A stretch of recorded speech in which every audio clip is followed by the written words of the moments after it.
Real estate investors come in all shapes and sizes, from young kids who actually do real estate, I've seen them, and older folks. Real estate is an amazing field that anyone from any background can explore and use to build wealth, if it makes sense for them, of course. Yeah, we've worked with hundreds of real estate investors from all over the United States, and we keep seeing a common error that comes up time and time again. So we're making this episode in hopes of saving a lot of real estate investors a lot of time and money and wasted energy from not making this mistake. Yep. Could you be making this mistake? Keep listening to find out. Hey, and welcome to Wealth Wisdom Financial Podcast. We believe when conventional financial thinking doesn't get you where you want to go, you need wealth wisdom. Don't forget, hit that subscribe button and leave a comment below. Don't drop your iPad either. And as you're watching, we'd love to hear some comments and, hear what you think. Yeah. So the error that we're going to talk about today isn't just made by real estate investors. So if you're listening to this episode, you got this far, keep with us. You could be making the same mistake in another investment area or just in life in general, with business, with your career, lots of places. It's all too common in the population at large, but for real estate investors, it's a particularly big wealth destroyer. So if you're a real estate investor, for sure, listen to this whole episode. Yeah, if you're not, think of how this episode could still translate into whatever you're doing to build your wealth. Before you jump into the comments and start yelling at us or giving us some negative feedback, listen to the full episode. We are going to share the counter argument here. We think that's important to do. But there is a really big emphasis on short-term thinking.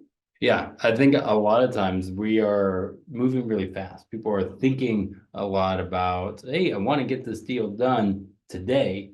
And they're not thinking about implications, long-term effects, or all kinds of things, right? You see it all the time. And since we've got this smart board, we're going to draw out for you what this ends up looking like when people fall into too much short-term thinking.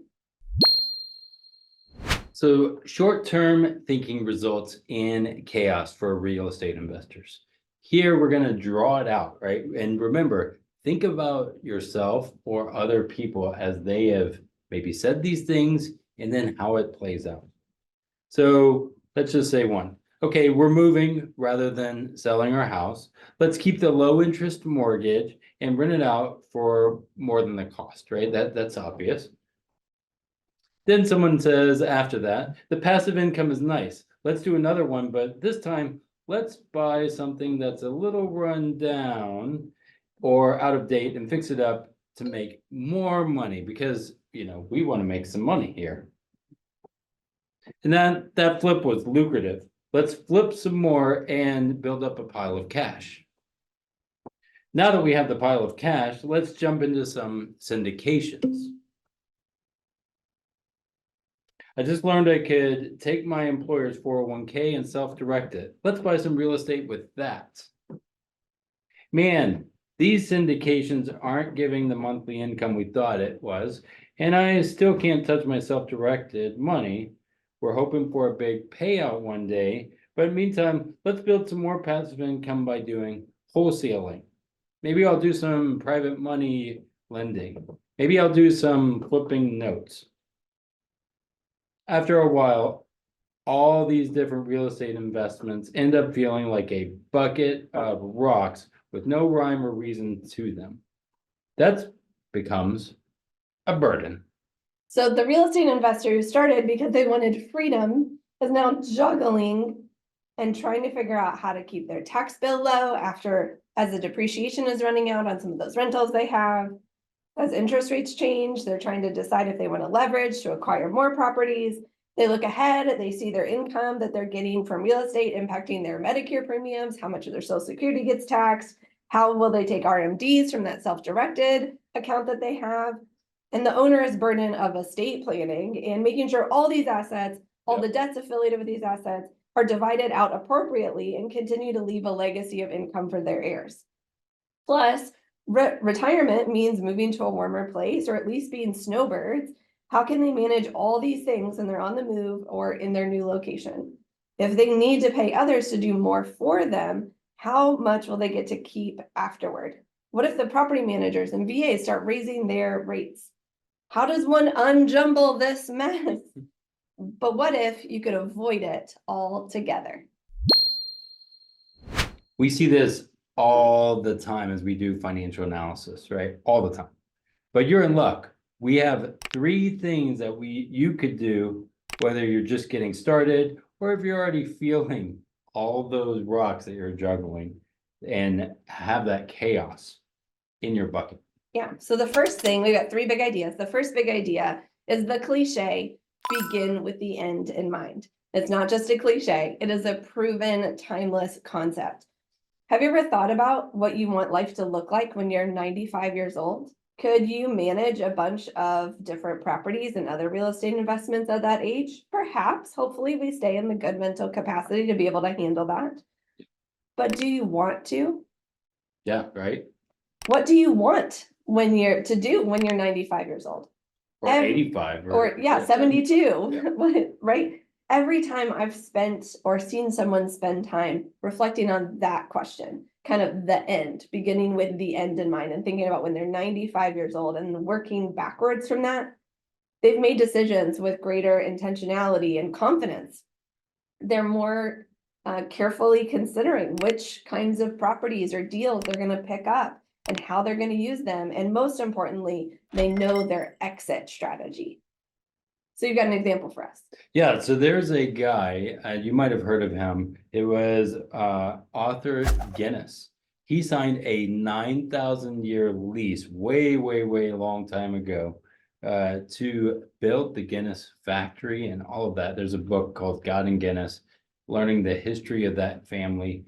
But he started not just thinking about, His lifetime, he was thinking like generations and generations. thousands of years into the future. That was crazy. So if you really like buy and hold real estate with that step up in basis that you can count on for your heirs, but you don't want to worry about like property management and paying someone and what they're going to charge you when you're 95, or if you have to go fix toilets when you're 95, things like that.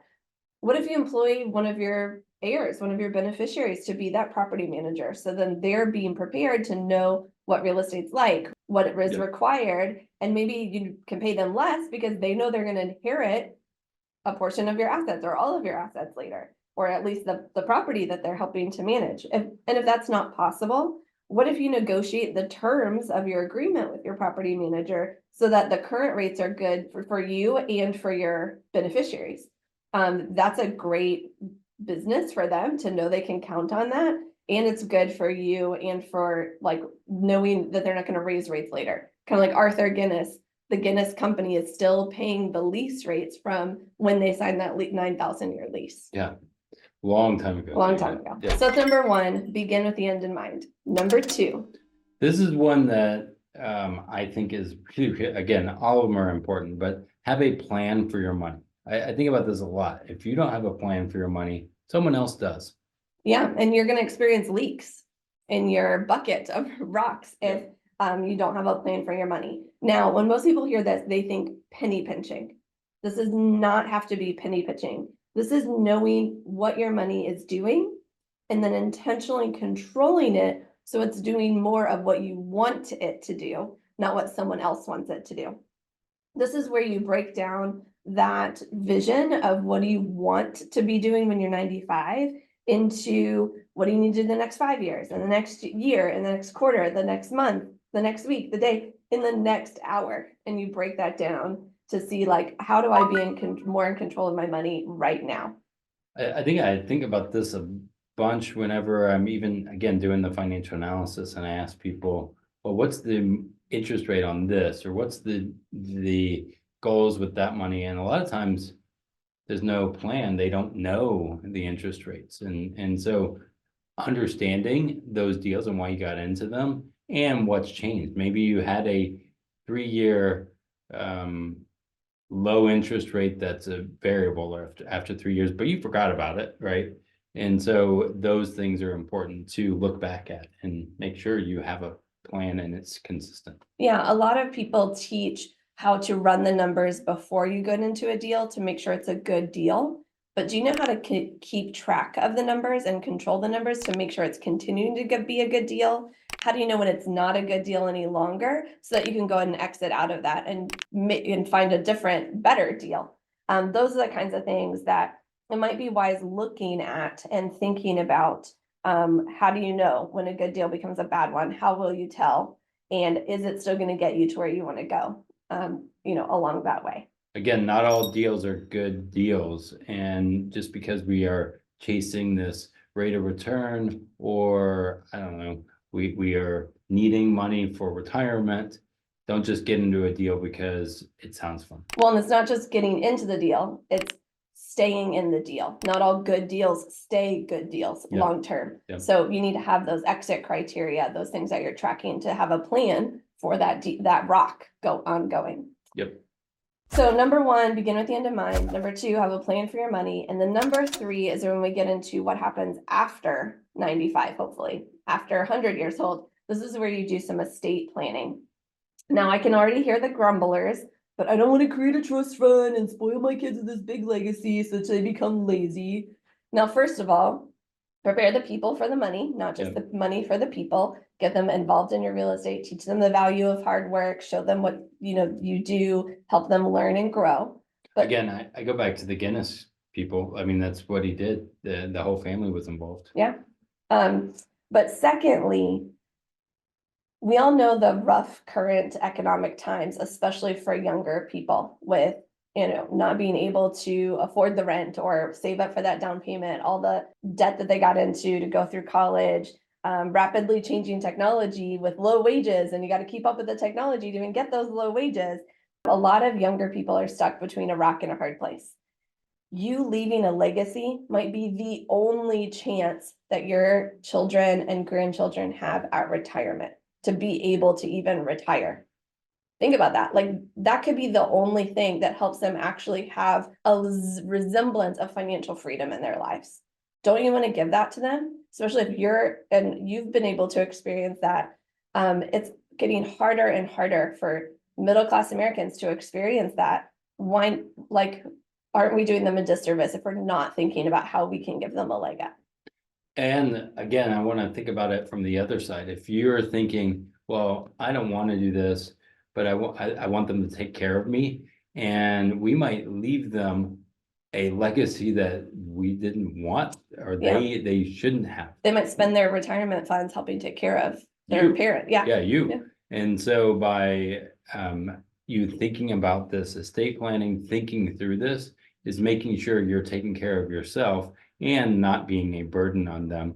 Again, we are caretakers. We have seen those kind of things, and we see that a lot with other people who thought they did it all right, and then they're in the hospital or various things. And so think about where again, things don't go out as planned. How are you going to be being taken care of and not a drain to your kids when you wanted to give them maybe even just zero? Yeah. Now, unfortunately, the US legal system is expensive, but protecting your family should not be. Many people don't have an estate plan because they just can't justify the many hours of attorney fees. You don't know exactly what the fee is going to be and how many hours it's going to take.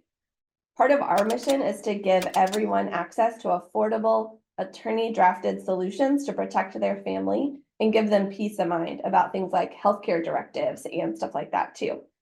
We're going to put a link in the show notes where you can find out more of how you can craft an estate plan without worrying about how many hours it'll cost in fees or about your information being sold, which frankly, there's a lot of places out there that will allow you to do it for cheap, but then they sell your information, and that a lot of people don't like that, including myself. Yep. So click that link if you do not have any kind of estate plan, or if it's out of date. This link is going to show you an affordable way to make sure you've got all your ducks in a row, or at least the majority of them, and can walk forward with that peace of mind that you've covered that part of your financial planning. Yeah, again, with all of that thinking, when we go back to what we do here at Wealth Wisdom Financial, we're thinking about that chaos, those rocks. How do we make those rocks benefit us to do bigger things versus be a hindrance to us. That's again, Yeah, the chaos from still. right. So we do need to warn you though, that sometimes it's too easy to get stuck in this long-term thinking that you forget to act. Yeah. And, that you never actually act in the short term. If you love planning, don't forget that the plan is worthless, right? The answering the question, what are you gonna do when you're 95? Breaking it down to create the plan for the next 5 years, the next year, the next quarter, right? The next month, the next hour. All of that is worthless. Even the estate planning is worthless unless you act. Yep. Short-term action goes really well though with long-term thinking. Try this mantra on for size. Think long-term, act short-term. You spend a little bit of time thinking long-term and then you get to action as quickly as possible. Action only happens in the current moment anyway. You can't like act in a year. You can act right now. So the first thing you're gonna do, we would love for you to check out that link in the show notes to act, learn more about estate planning, what it could look like for you, test it out. You can see what that looks like. And there's all the guarantees, everything are outlined there. So why not click the link, check it out.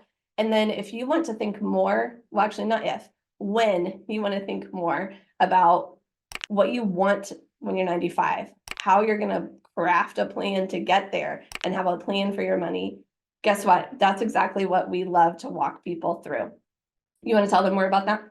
Yeah, I mean, there's so many ways. You could get on a call with us. So go to wealthwisdomfp.com/call to have a call with one of us. And we can help build that plan, architect it. You can also go to our community and get that book. We have 5 Smooth Stones written by us, all about not just thinking long range, but putting it into action, setting your sights, tracking, inspecting, looking for 1% and living deliberately. All those things, real estate is amazing. You just have to figure out what works for you and how do these rocks help you get to where you want to go, not just somebody else. Yeah. So if you want that comprehensive financial strategy that thinks about beginning with the end in mind, breaking it down to create a plan for your money, and also thinking about estate planning, we offer that kind of comprehensive financial strategy sessions and work with you. You can find out more at wealthwisdomfp.com and click on the discovery call button to schedule a first 15-minute, get your questions answered, and see if we're a good fit to move forward from there. For now, thanks for joining us. We look forward to chatting more with you about real estate in the coming months. We've got some really great episodes, also not related to real estate, coming up too, that impact all of us. And until the next time we see you, may you live long and profit. The topics presented in this podcast are for general information only and not for the purpose of providing legal, accounting, or investment or real estate advice. On such matters, consult a professional who knows your specific situation and deals.